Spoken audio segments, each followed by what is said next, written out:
खुशामदीद नाजरीन, आप देख रहे हैं हिंदुस्तान डेली के लिए मुंबई से ब्यूरो रिपोर्ट।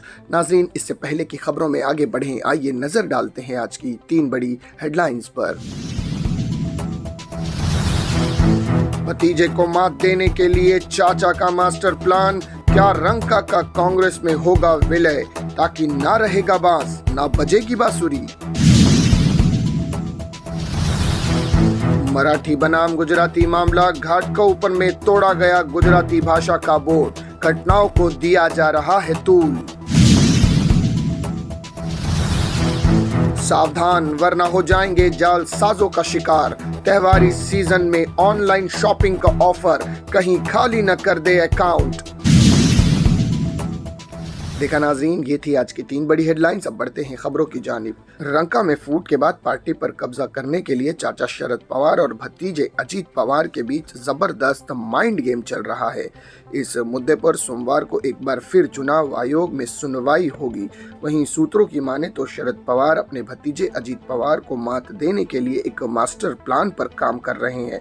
इसके मुताबिक रंका को कांग्रेस में विलय किया जा सकता है। 6 अक्टूबर को चुनाव आयोग में सुनवाई से पहले पवार अचानक कांग्रेस के राष्ट्रीय अध्यक्ष खड़गे से उनके दिल्ली निवास पर मुलाकात की। इस मीटिंग में कांग्रेस के सुपर अध्यक्ष राहुल गांधी भी मौजूद थे। चर्चा इस बात की है कि पवार ने कांग्रेस के इन दोनों टॉप लीडर्स के साथ पार्टी के विलय पर चर्चा की है। वहीं शरद पवार ने कांग्रेस की पूर्व अध्यक्ष सोनिया गांधी के विदेशी मूल के मुद्दे पर कांग्रेस से अलग होकर रंका का गठन किया था, लेकिन जब सोनिया गांधी ने पार्टी अध्यक्ष का पद छोड़ दिया है, साथ ही जब इस बात को लेकर पवार और सोनिया के बीच कोई कुटता नहीं है, ऐसे में अगर पवार कांग्रेस के साथ विलय कर विचार करते हैं तो किसी का विरोध नहीं होगा। शरद पवार न रहेंगे बांस न बजेगी बांसुरी की तर्ज पर अपनी पार्टी को कांग्रेस में विलय कर पूरे मुद्दे को खत्म करने की योजना बना रहे हैं, ताकि अजीत पवार को कुछ ही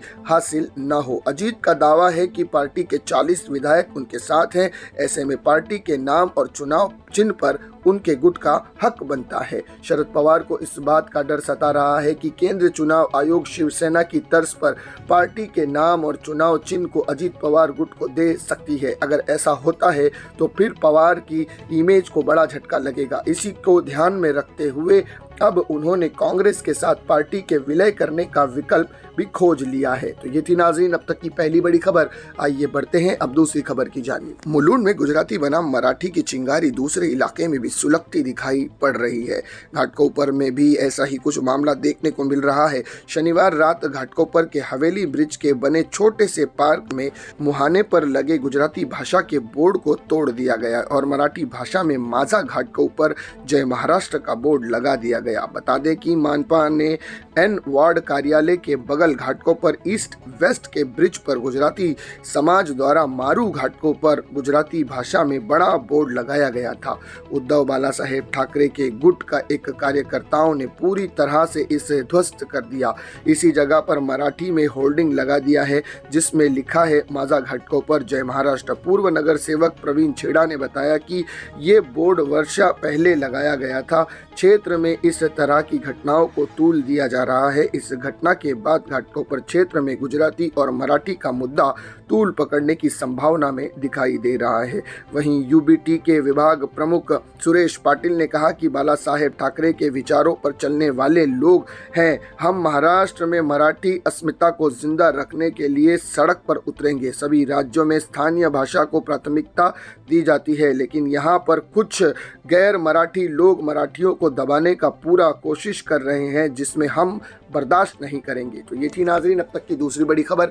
आइए बढ़ते हैं अब आखिरी खबर की जानिब। त्योहारों का मौसम शुरू हो चुका है। आंकड़ों पर अगर गौर करें तो ऑनलाइन शॉपिंग के लिए हर साल ये समय बम्पर खरीदारी का होता है, जिसे देखते हुए सभी लीडिंग ऑनलाइन साइट्स ने ग्राहकों को लुभाने के लिए बम्पर छूट की घोषणा भी कर रखी है।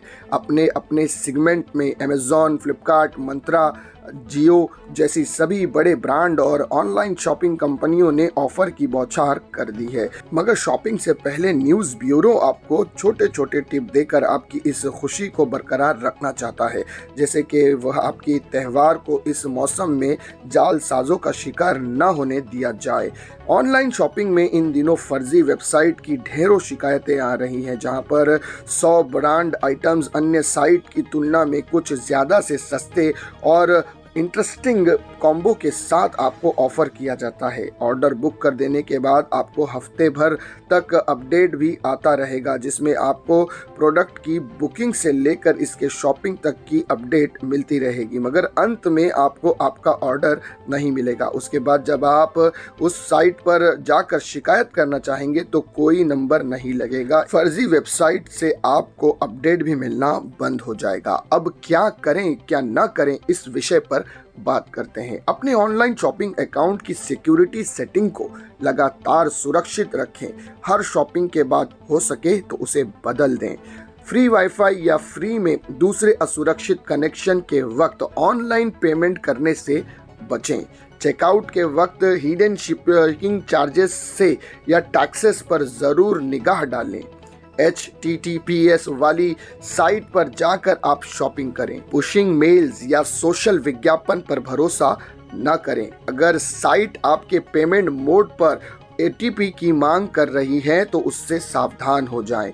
अपडेट सॉफ्टवेयर सिस्टम या मोबाइल से ही करें। शॉपिंग प्रतिष्ठा साइट की वैधता जानकर उसी पर भी खरीदी करें। वहीं इसी मामले में साइबर लॉ के एडवोकेट एक्सपर्ट प्रशांत माली कहते हैं कि शॉपिंग के वक्त ग्राहक को ज़्यादा लालची नहीं होना चाहिए। आमतौर पर जालसाज इस लालच के जाल में फंसाकर जालसाजी को अंजाम देते हैं। तो ये थी नाज़रीन अब तक की 3 बड़ी खबरें जिन पर तफसील से बात की गई। इसी तरह की खबरों के लिए हमारे चैनल को सब्सक्राइब कीजिएगा। मैं सिराज शेख, हिंदुस्तान डेली से फिर मिलूंगा किसी अगली खबर के साथ। तब तक के लिए जय हिंद।